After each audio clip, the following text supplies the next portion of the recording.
الحمدللہ الحمدللہ وکفى والصلاة والسلام على سید الانبیاء والمرسلین اما بعد فاعوذ باللہ من الشیطان الرجیم بسم اللہ الرحمن الرحیم رب اشرح لي صدري ويسر لي امري واحلل عقدة من لساني يفقهوا قولي واجعل لي وزيرا من اهلي رب يسر ولا تعسر وتمم بالخير آمین یا رب العالمین۔ لیں جی، سب سے پہلے ہم مختصر دہرائی کرتے ہیں۔ میں نے آپ کو بتایا تھا کہ جو لفظ ہیں حروف اور حرکات کے ملنے سے لفظ بنتے ہیں، اور پھر لفظ کی دو اقسام ہیں، ایک کلمہ اور دوسرا محمل۔ محمل کا میں نے آپ کو بتایا تھا کہ ہم نے نہیں پڑھنا، اور جو کلمہ ہوگا کیونکہ وہ بامانہ لفظ ہوتا ہے اس وجہ سے ہم اسے پڑھیں گے۔ اب کلمے کی تین اقسام ہیں۔ کلمے سے متعلق میں نے آپ کو بتایا کہ جو ہم لکھتے ہیں، بولتے ہیں یا پڑھتے ہیں، یا تو وہ اسم ہوتا ہے یا فعل ہوتا ہے یا پھر حرف ہوتا ہے، چوتھی چیز کوئی نہیں ہوتی۔ ہم نے اتنا سا یہ تین لفظ بس پڑھنے ہیں، یعنی ان تین لفظ کی تفصیلات پڑھنی ہے تو ہماری عربی گرامر انشاءاللہ مکمل ہو جائے گی۔ صرف یہ تین لفظ، ٹھیک ہے جی، انہیں کو اب ہم جو ہے آگے بڑھائیں گے۔ اسم، فعل اور حرف۔ اسم کا مطلب نام۔ اچھا، ہم نے شروعات کرنی ہے کس سے؟ اسم سے۔ اس کی دو وجوہات ہیں جو میرے ذہن میں ہے۔ ایک تو جو بھی بچہ پیدا ہوتا ہے، جب وہ کوئی بھی لینگویج سیکھتا ہے تو وہ سب سے پہلے نام یاد کرتا ہے، فلاں چیز کا۔ مثال کے طور پر گلاس کا نام پہلے یاد کرے گا، پانی کا نام یاد کرے گا، جو بھی چیز اس کو ہم دکھائیں گے اس کا نام اس کے سامنے لیں گے تو وہ نام یاد کرے گا۔ دوسری وجہ یہ ہے کہ اللہ رب العزت نے حضرت آدم علیہ السلام کو جب فرشتوں کو کہا بھئی حضرت آدم علیہ السلام کو سجدہ کریں، تو پھر یہ ہے کہ انہوں نے اپنی کچھ گزارشات پیش کی کہ جو ہے اس کو ہم جو ہے اے اللہ آپ نائب بنانے لگے ہیں، جبکہ انہوں نے ایک معاملہ پہلے سے جنات کا دیکھ رکھا تھا، جبکہ یہ تو خون بہائے گا اور اس طرح کے معاملات کرے گا۔ تو اللہ رب العزت نے ان کو ایک تجربہ کروایا، اور اللہ رب العزت نے حضرت آدم علیہ السلام کو نام سکھا دیے۔ اللہ رب العزت قرآن مجید میں فرماتے ہیں وَعَلَّمَ آدَمَ الْأَسْمَاءَ كُلَّهَا، کہ ہم نے سکھا دیے آدم علیہ السلام کو تمام کے تمام نام۔ تو یعنی آدم علیہ السلام کو بھی کیا سکھایا گیا؟ پہلے نام سکھائے گئے۔ اب وہ نام ہی ہیں جو پڑھتے پڑھتے پڑھتے آج کی دنیا کا جو علم ہے، یہ میری اپنے فہم کے مطابق یہ بات ہے، ہو سکتا ہے کوئی بندہ اس سے اختلاف بھی کرے، وہ نام ہی اصل میں ایسے ہوئے جیسے ابھی ہم اسم پڑھ رہے ہیں نا، نام، تو یہ جو ہے ہم جب آگے بڑھیں گے تو اس کی تفصیلات پڑھتے چلے جائیں، ٹھیک ہے۔ اسی طرح میں یہ سمجھتا ہوں، ابھی یہ میرے ذہن کے اندر ایک چیز ہے کہ وہی نام ہی تھے جو سارے دنیاوی علوم جو ہے اس سے وجود میں آئے۔ بہرحال ان کو نام سکھائے گئے، اور بچے کو بھی ہم شروع میں چیزوں کے نام سکھاتے ہیں، اس وجہ سے ہم نام سے شروع کرنے لگے ہیں۔ تو آپ نے کیا کرنا ہے؟ آپ نے فعل بعد میں، یعنی ہم نے شروع کرنا ہے وہ بعد میں ہم سمجھیں گے انشاءاللہ، لیکن اس کا ان تینوں چیزوں کا ہم نے ایک وقت میں تعارف حاصل کر لینا ہے۔ اچھا، آپ لوگوں سے میری گزارش ہے کہ جب آپ پہلے کلاس سٹارٹ کریں، سب سارے نئے لوگ ہیں تو ان کو کچھ بتانا پڑتا ہے، تو جب کلاس سٹارٹ کریں تو اپنی ویڈیو پہلے سے بند کر کے سٹارٹ کیا کریں، یا یہ ہے کہ اس کے اوپر کوئی چھوٹی سی کوئی چیز، کوئی ٹیپ یا کوئی اس طرح کی جگہ اپنا کیمرے والی جگہ پہ لگا لیں۔ بعض دفعہ خود کو یاد بھی نہیں ہوتا، پتہ بھی نہیں ہوتا، اور آگے ویڈیو آن ہو جاتی ہے، تو یہ غلط بات ہے۔ ہم نے کیا کرنا ہے؟ ہم نے اللہ کے قریب ہونا ہے۔ جو بھی ہمارا عمل ہو اللہ کے قریب کرنے والا ہو، تو چاہے کوئی بھی انسان ہوگا، ہر بندہ چاہتا ہے نا کہ جس نے اسے بنایا ہے اس کے قریب ہو جائے۔ اب وہ مسلمان نہیں بھی ہوگا تو بھی اس کورس سے فائدہ اٹھائے گا انشاءاللہ العزیز۔ اچھا جی، اب آپ دیکھیں اسم۔ اسم کہتے ہیں نام کو، سب سے پہلے تو یہاں سے آپ سمجھ لیں، اور دنیا کی کوئی ایسی چیز نہیں ہے جس کا نام نہ ہو۔ اس کا مطلب ہے تمام ساری چیزیں، جو بھی چیزیں ہیں دنیا میں، جو ان کا نام ہوتا ہے اسے ہم اسم کہتے ہیں، ٹھیک ہو گیا جی۔ اب اس کی تھوڑی سی اقسام ہمارے سامنے آ جائیں. یہ ہم نے پڑھ لیا تھا لیکن آگے ہم اس کی مثالیں دیکھتے ہیں. مکہ تو جیسے شہر کا جو نام ہوتا ہے اس کو ہم اسم کہیں گے. جیسے مکہ تو. حامدن ہم کہتے ہیں نا تمہارا اسم شریف کیا ہے, آپ کا اسم کیا ہے, تو یہ ہم اردو میں بھی بولتے ہیں تمہارا نام کیا ہے کی جگہ پہ ہم کہتے ہیں تمہارا اسم کیا ہے, تمہارا نام کیا ہے. اس کا مطلب اسم یعنی نام کو کہتے ہیں. ٹھیک ہے جی. کسی شخص کا نام ہوگا تو اسے بھی ہم اسم کہیں گے. لیبنن کسی جنس کا نام ہوگا تو اسے بھی اسم کہیں گے.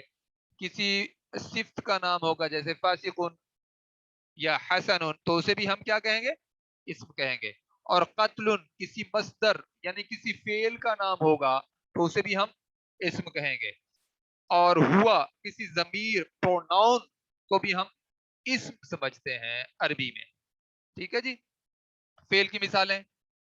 اچھا کوئی بات آپ لوگوں کو سمجھ نہیں آتی تو میسج پر پوچھ سکتے ہیں. میسج کے ذریعے سے پوچھنا ہے, آڈیو کھول کے نہیں پوچھنا, اس چیز کا خاص خیال رکھیے.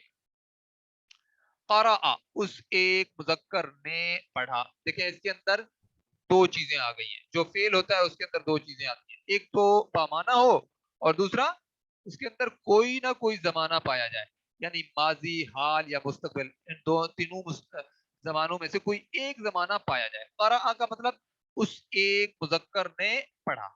ٹھیک ہے, مذکر نے پڑھا.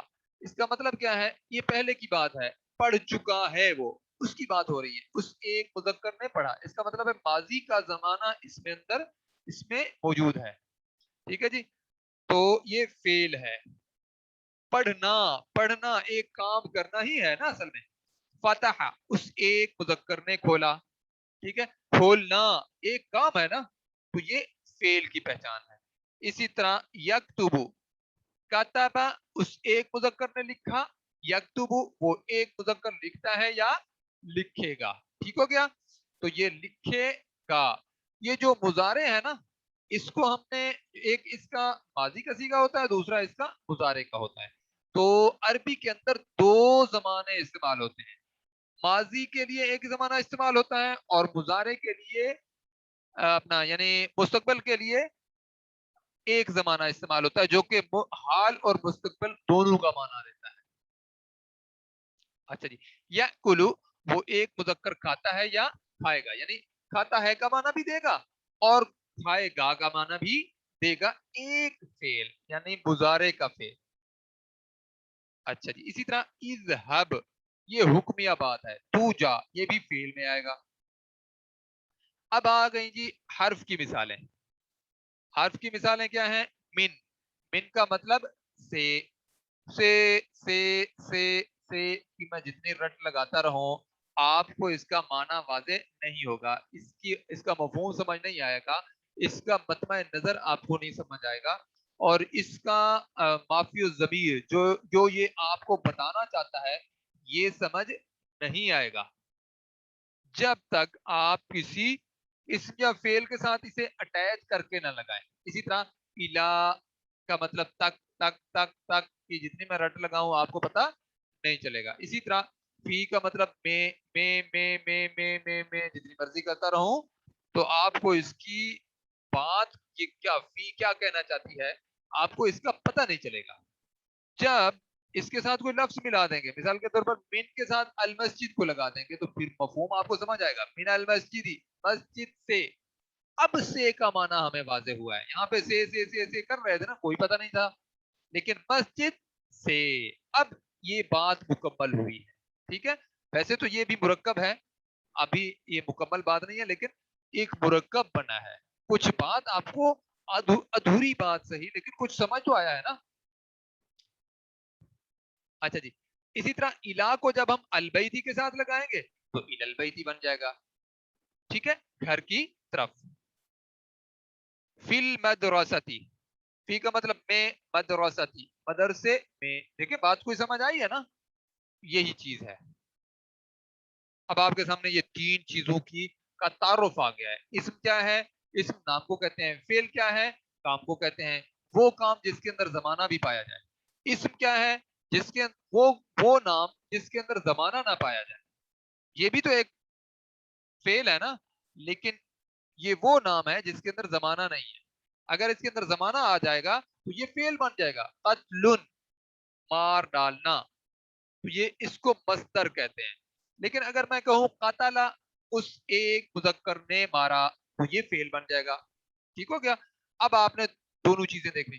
اس ہر چیز کا جو نام ہوتا ہے اسے اسم کہتے ہیں. فعل کام کا نام ہے، تو فعل کے اندر اگر زمانہ پایا جائے گا تو وہ کام کہلائے گا، وہ جو ہے فعل کہلائے گا. اسی طرح حرف، حرف کا بھی آپ کو سمجھ آ گیا. من الافی، یہ اس طرح کے ہم 11 حروف پڑھیں گے جو کہ ان کا ایک کردار بھی ہے. لیکن من المسجدی اصل میں کیا تھا؟ المسجد. اس من کے لگنے کی وجہ سے یہ اس کے نیچے زیر آئی ہے. یہ آپ کو جب میں اعراب بتاؤں گا تو آپ کو یہ چیزیں سمجھ آ جائیں گی کہ یہ زیر کیوں آئی ہے. ٹھیک ہے جی. اسی طرح الالبیتی، دیکھیں الا نے بھی کیا کیا؟ بعد والے اس کو جر دے دی، اس کے نیچے زیر دے دی. فی المدرستی، دیکھیں اصل میں کیا تھا؟ المدرسۃ، یہ فی کی وجہ سے المدرستی ہو گیا. ٹھیک ہو گیا جی. کوئی سوال ہو تو یہاں سے پوچھ سکتے ہیں.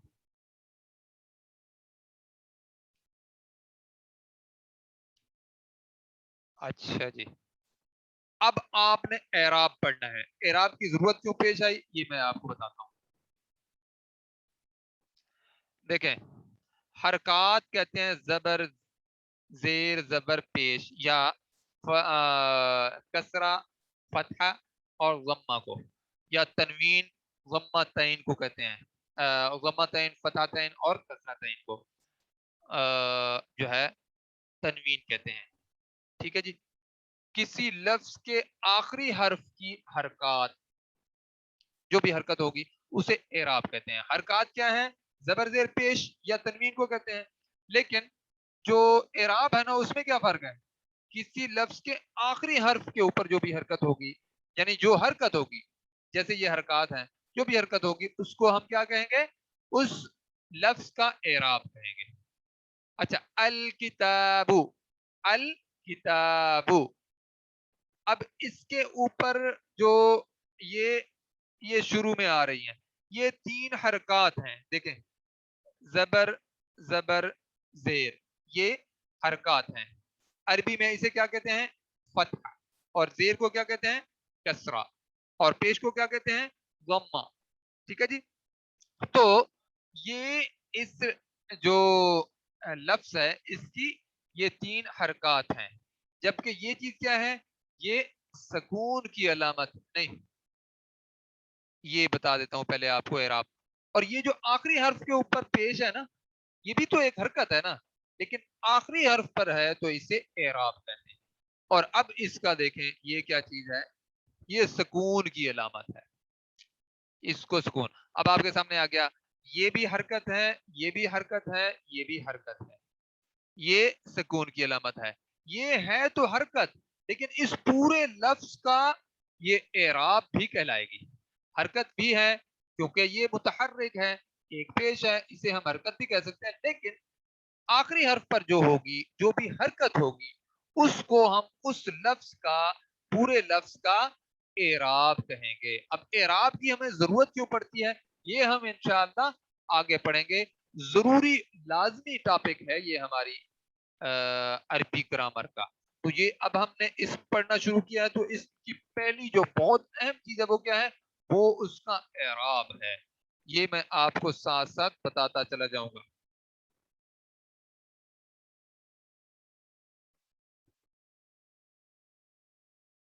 اچھا جی.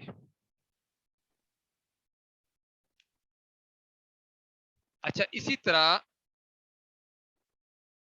وہ میں نے آپ کو پہلے بتا دیا تھا، زیر زبر پیش کو عربی میں بالترتیب، ترتیب کے ساتھ کسرہ فتحہ اور ضمہ کہتے ہیں. کسرتن ہے اصل میں، فتحن ہے، ضمتن ہے اصل میں. ٹھیک ہے جی. دو زبر دو زیر، نہیں دو زیر دو زبر اور دو پیش کو عربی میں ان میں سے ہر ایک کو تنوین کہتے ہیں. یعنی دو زبر کو بھی تنوین کہیں گے، دو زیر کو بھی تنوین کہیں گے، دو زبر کو بھی تنوین کہیں گے، اور دو پیش کو بھی تنوین ہی کہیں گے. اور جس حرف پر تنوین ہو اس حرف کو، جس حرف پر تنوین ہو اس حرف کو منون کہتے ہیں، منون. اور جس حرف پر حرکت ہو اسے متحرک کہتے ہیں، متحرک، حرکت والا. جیسے اب آپ دیکھیں مسجد، میم، میم اور جیم دونوں متحرک ہیں، اور دال کیا ہے؟ منون ہے. ٹھیک ہے، دال کو منون کہیں گے ہم، دال کے اوپر جو دو پیش ہے اسے منون نہیں کہیں گے. جس حرف پر یہ تنوین ہے اس حرف کو منون کہیں گے. اچھا جی، الف اور حمزہ کا فرق اب آپ کے سامنے آئے گا، اس کو ذرا نوٹ کیجئے گا. دیکھیں یہ حمزہ، یہ جو الف ہے اس کے اوپر زبر آ جائے اس کو حمزہ کہیں گے، الف کے نیچے زیر آ جائے اسے بھی حمزہ کہیں گے، اور الف کے اوپر پیش آ جائے اسے بھی حمزہ کہیں گے. اور ایک اور چیز کا اضافہ کر دیں، بلکہ میں آپ کو لکھوا دیتا ہوں. اس طرح الف ہے نا، اس کے اوپر اگر ہم سکون کی علامت لگا دیں گے تو بھی یہ حمزہ بن جائے گا. ٹھیک ہے جی، یہ بھی حمزہ بن جائے گا. اب ہم اس کو کلیئر کر دیتے ہیں. اچھا جی، اب آگے چلتے ہیں. اس کے لکھنے کا ایک طریقہ بھی ہے. جیسے دیکھیں یا کے اوپر حمزہ آ گئی ہے، واؤ کے اوپر حمزہ آ گئی ہے، تو یہ اس طرح حمزہ ہوگی تو اس حمزہ کو حمزہ پڑھیں گے، اور یہ جو نیچے ہے نا اس کو حمزہ کی کرسی کہیں گے. ٹھیک ہے، اس کو بھی اسی طرح حمزہ کے اوپر حمزہ اگر آئے گی اس کے اوپر یا کے اوپر یا واؤ کے اوپر تو اس کے اوپر کوئی نہ کوئی حرکت ہوگی تو اس حمزہ کی حرکت کو پڑھیں گے، اس کو نہیں پڑھیں گے. اچھا، اس کے اوپر اگر کوئی حرکت یہ حمزہ بھی نہیں ہوگی یا کے اوپر تو پھر اس کو الف کہیں گے، اور واؤ کو بھی ہم الف کے طور پر پڑھ سکیں گے. ٹھیک ہے جی، تو یہ دونوں چیزیں آپ کے سامنے آ گئی ہیں. دیکھیں واؤ اور یا اور الف کو یا اور واؤ کو الف کی کرسی کہلاتے ہیں یہ دونوں. تو کس وقت الف کی کرسی نہیں بلکہ حمزہ کی کرسی کہلاتے ہیں؟ کس وقت؟ جب وہ حمزہ کے طور پر آئے. لیکن الف یہ خود بنتے ہیں جب ان کے اوپر کسی قسم کی کوئی چیز نہ ہو. الف آواز کو کھینچنے کے لیے استعمال ہوتا ہے اور ہمیشہ لفظ کے درمیان یا آخر میں آتا ہے. الف آتا ہے، جبکہ حمزہ الف، حمزہ لفظ کے شروع میں، درمیان اور آخر میں آ سکتا ہے. جبکہ الف درمیان میں یا آخر میں آتا ہے اس وقت جب استعمال ہوتا ہے. اچھا، شروع میں جو الف آتا ہے وہ کیا ہوتا ہے؟ وہ عمومی طور پر یہ اس طرح کا حمزہ بن کر آتا ہے، حمزۃ الوصل. اس کی پھر ہم زبر زیر پیش اس کے اوپر استعمال کرتے ہیں نا. اب آپ دیکھیں الکتاب ہما، دیکھیں الکتاب، یہ جو ال ہے نا شروع میں بھی ابھی تو آپ کو الف نظر آ رہا ہے نا، اس کو ہم الف نہیں کہیں گے، اسے ہم حمزہ کہیں گے. کیوں؟ کیونکہ اس کے اوپر زبر آئی ہے. الکتاب، اور الف یہاں پہ دیکھیں یہ الف ہے، اس کے اوپر کوئی علامت نہیں ہے، الف ہمیشہ آپ کو خالی نظر آئے گا. اور اس سے پہلے اگر زبر ہوگی تو اسے لمبا کریں گے ہم ایک الف کے برابر. جیسے الکتا، یہ جو تا کر کے میں نے لمبا کیا ہے یہ کس وجہ سے کیا ہے؟ کیونکہ یہ زبر کے بعد الف آیا ہے. اور اسی طرح ہما، ہما، ہما بھی تو پڑھ سکتا تھا نا میں نے، تو اب میں نے ہما کیوں کر کے پڑھا ہے؟ کیونکہ اس کے بعد الف آیا ہے. اسألوکا، ہاں جی، دیکھیں حمزہ شروع میں بھی آ گیا، درمیان میں بھی آ گیا. اور السماء، دیکھیں حمزہ شروع میں بھی آ گیا اور السماء حمزہ آخر میں بھی آ گیا. جبکہ یہاں پہ دیکھیں الف درمیان میں آیا ہے یا پھر آخر میں آیا ہے. قال اللہ، اسم کی اعرابی حالت اس کے استعمال کے مطابق بدلتی رہتی ہے. اعراب کیوں ہم نے پڑھنے کی ہمیں ضرورت کیوں پڑی؟ تو اب آپ دیکھیں قال اللہ، اللہ نے کہا. اب دیکھیں یہ جو نے آپ کو لفظ نظر آ رہا ہے نا یہ عربی میں نہیں ہے، اس کی جگہ پہ یہ آخر میں جو اعراب آپ کو نظر آ رہا ہے یہ آیا ہے. یہ پیش ہمیں بتا رہی ہے کہنے والا کون ہے. اللہ نے کہا نا, ہمیں یہاں پہ تو نے بتا رہی ہے نا, اگر نے ہٹا دوں تو آپ کو کہا اللہ کوئی بات نہیں ہے نا, اللہ نے کہا تو ہمیں کیا پتا چلا, کہنے والا کون ہے, اللہ. ٹھیک ہے, فائل ہمیں پتا چلا نے کی وجہ سے. تو یہ نے کے لیے کوئی عربی میں لفظ نہیں ہے, تو وہ لفظ کی جگہ کون سی چیز لے گی, سمجھ رہے, ہم نے کام تو لینا ہے نا. تو یہ ہمیں جو پیش ہے نا آخر میں, یہ دو پیش بھی ہو سکتی ہیں, ایک پیش بھی ہو سکتی ہے, یہ ہمیں بتائے گی کہ یہ جو فائل ہے, جو یہ پیش والا اسم ہوگا, یہ اس کی نشانی ہے کہ یہ اسم فائل ہے, کرنے والا ہے, کہنے والا ہے. قال اللہ, اللہ نے کہا.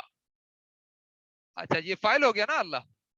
اچھا اسی طرح اعبد اللہ, دیکھیں ہاں کے اوپر اب زبر آئی ہے, پہلے پیش تھی نا, پیش کی وجہ سے یہ فائل تھا. اب اعبد اس لفظ کے آخر میں پیش ہے, پیش کے اعتبار سے تو نہیں ہے, بہرحال یہ ایک اور بات ہے. اعبد اللہ, اعبد اللہ, تو یہ جو زبر آ رہی ہے نا, یہ آپ کو بتا رہی ہے کہ اللہ اس وقت مفعول ہے, اور فاعل کون ہے, اعبد, میں عبادت کرتا ہوں, کس کی, اللہ کی. تو عبادت کرنے والا فاعل ہو گیا نا, جس کی عبادت کی جائے گی وہ مفعول ہو جائے گا. ٹھیک ہے جی, اب یہ اللہ یہاں پہ مفعول کے طور پر آیا ہے. اچھا اب آپ یہاں پہ دیکھیں, کتاب اللہ, اللہ کی کتاب, یہاں پہ دیکھیں اللہ کے نیچے زیر ہے, تو یہ اس وقت کیا ہے, اضافی حالت میں ہے. اور یہ کیا ہے, یہ اس کی اضافت ہے. اضافت جو ہوتی ہے اسے مضاف کہتے ہیں, اور جو اضافی حالت میں خود ہوتا ہے اسے مضاف الیہ کہتے ہیں. یہ اب بعد میں ایک مرکب ہے جسے ہم بعد میں پڑھیں گے, ابھی ہمیں بہت دیر ہے اس تک پہنچنے کے لیے. اچھا جی, اللہ کی کتاب. اب آپ کو پتہ چل گیا کہ جب کسی اس کے آخری حرف پر پیش یا دو پیش آ جائیں تو وہ فاعل ہوتا ہے, اور جب آخری حرف پر دو زبر یا ایک زبر آ جائے تو وہ مفعول ہوتا ہے, اور جب آخری حرف پر یعنی لفظ کے آخری حرف پر زیر آ جائے تو وہ اضافی حالت میں ہوتا ہے. ٹھیک ہو گیا جی.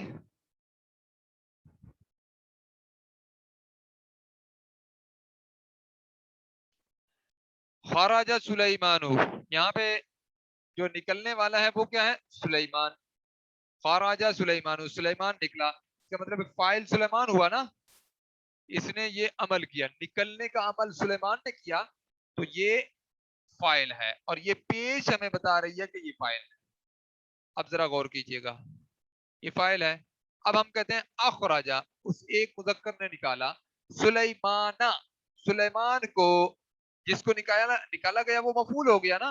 فاعل کون ہے, جو نکالنے والا ہے. ٹھیک ہے, فاعل کون سا ہے, جو نکالنے والا ہے, اور جو نکلنے والا ہے وہ کیا ہے, مفعول ہے.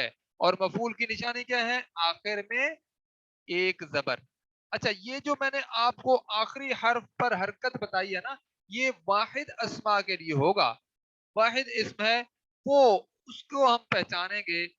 آخر میں اگر پیش ہے تو ہم کہیں گے یہ رفع کی حالت میں ہے اور یہ فاعل ہے, اور جب آخر میں زبر ہوگی, واحد اسم کے آخر میں زبر ہوگی, تو ہم کہیں گے یہ مفعول ہے.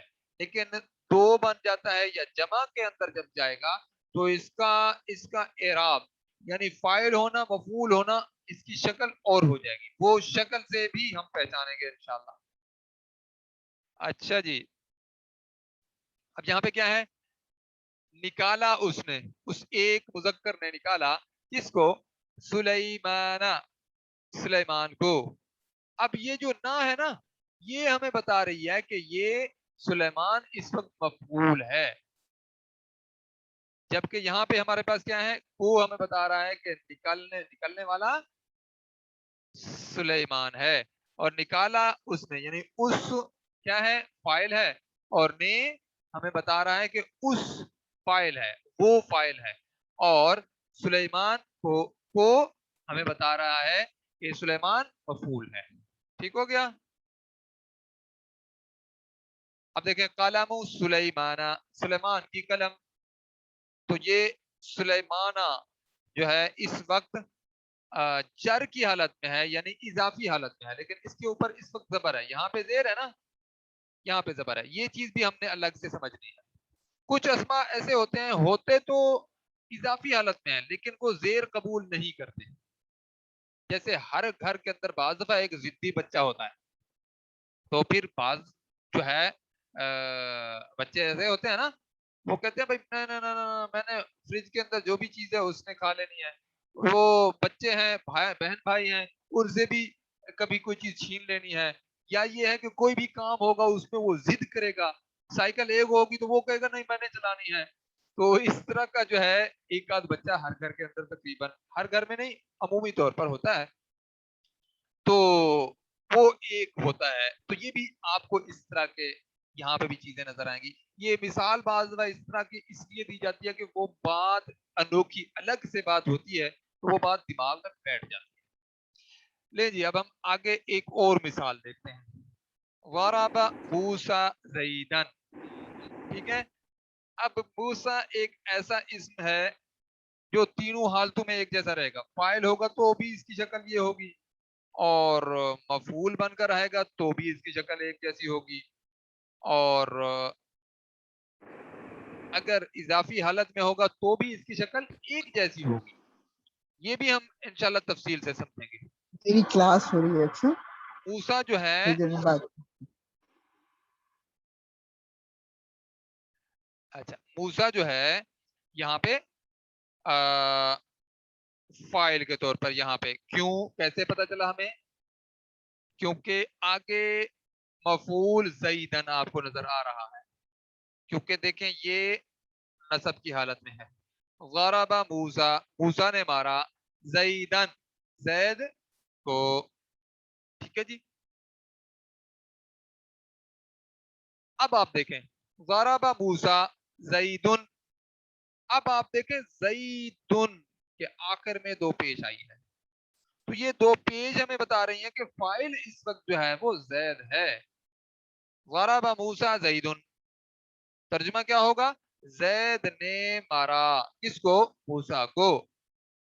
اب زید اپنا موسیٰ مفعول ہے چاہے شکل اس کی ایک بھی ہے. ولد موسیٰ، موسیٰ کا لڑکا یا موسیٰ کا بیٹا. اب یہ اضافی حالت میں ہے، یہاں پہ اضافی حالت میں تھا تو زیر تھی، یہاں پہ اضافی حالت میں آیا تو اس نے ضد کی، اس نے کہا میں نے زیر قبول نہیں کی، نہیں کرنی، اور اس نے تو بالکل ہی کہیں پہ نہیں کی. یہ تو موسیٰ علیہ السلام کا ہی جو ہے ایک خاص معاملہ ہے کہ آپ دیکھیں موسیٰ علیہ السلام نے اپنی زندگی کیسے گزاری. تو یہ سمجھنے کے لیے یہ بھی بات میں کر رہا ہوں. تو بس موسیٰ کہیں فاعل بھی ہو سکتا ہے، کہیں مفعول بھی ہو سکتا ہے، اور کہیں اضافی حالت میں بھی ہو سکتا ہے. حروف کی تقسیم یہ بھی آپ نے پڑھنی ہے. حروف کی تقسیم کیا ہے؟ ٹائم ہمارا تقریباً مکمل ہونے کو ہے لیکن ہم دیکھ لیتے ہیں تھوڑا سا. حروف شمسی اور حروف قمری، یہ دو قسم کے ہمارے سامنے اسماء آئیں گے جو کہ برابر برابر تعداد ہے. یعنی حروف شمسی کی تعداد بھی 14 ہے اور حروف قمری کی تعداد بھی 14 ہے. ٹھیک ہو گیا؟ اچھا ان کی ہمیں ضرورت کیوں پیش آئی یہ ہم انشاءاللہ آگے دیکھتے ہیں. حروف شمسی سب سے پہلے ہم انہیں دیکھ لیتے ہیں ان کے حوالے سے.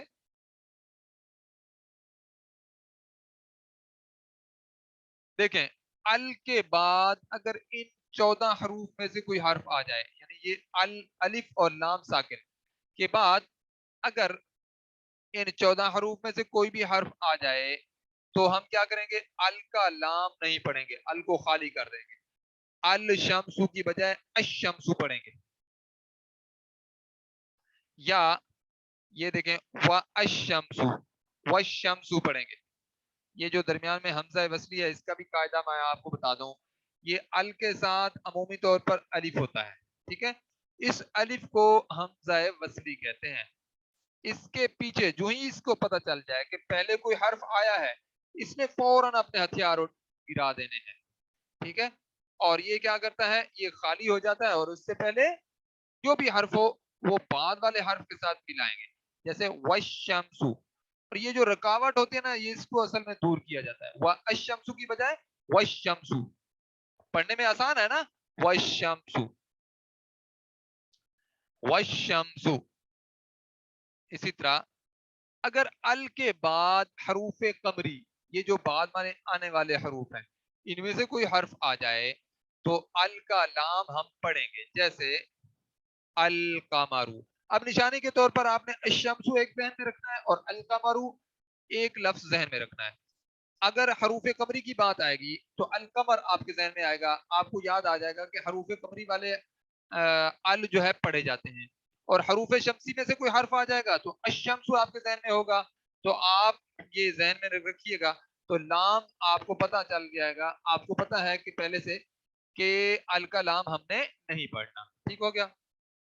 اسی طرح والقمرو، والقمرو، ٹھیک ہو گیا۔ اب آپ ذرا دوبارہ توجہ کریں کہ بھائی اتنی سارے حروف ہیں، ہمیں یاد کیسے ہوں گے؟ یہاں پہ تو چلو پتہ ہے نا، اوپر سے ہم دیکھ رہے ہیں، تو ہم جب یاد کرنے لگیں گے تو کیسے یاد ہوں گے؟ یہ ہمارے ذہن میں ایک سوال پیدا ہوتا ہے نا۔ آپ نے یہ سارے حروف 14 یہ سارے یاد نہیں کر رہے، آپ کو میں ایک عبارت بتاتا ہوں، یہ جو نیچے لکھی ہوئی ہے، خوف، اپنا حق کا خوف ایک عجب غم ہے، یہ عبارت یاد کر، یہ ساری کی ساری عبارت بہت ہی آسان ہے، حق کا خوف ایک عجب غم ہے، یا اس طرح بھی پڑھ سکتے ہیں اسے، حق، خوف حق ایک عجب غم ہے، ٹھیک ہے جی۔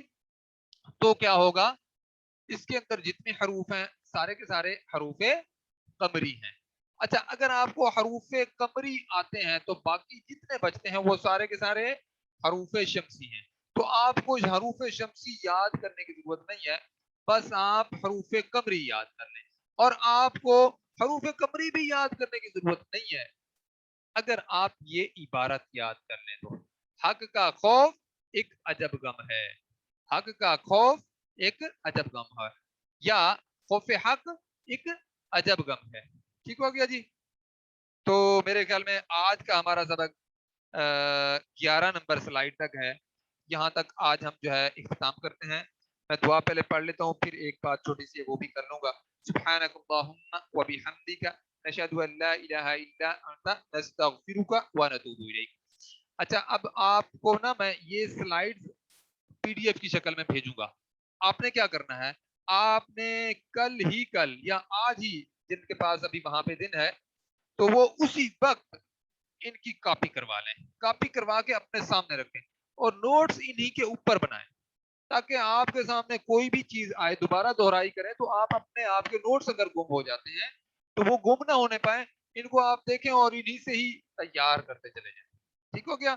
اور آپ پھر اللہ تعالیٰ آپ کو توفیق دے، آپ ساتھ میں جو ہے جو بھی پڑھنے والا ہو اگر مل جاتا ہے تو اسے پڑھانا بھی شروع کر دیں، اور پھر میں آپ کو یہی کہوں گا کہ آپ لوگ جو ہے اپنی ویڈیو مستقل بند کر کے رکھا کریں۔ تو آج ہم یہیں پہ اختتام کرتے ہیں۔ السلام علیکم ورحمۃ اللہ وبرکاتہ۔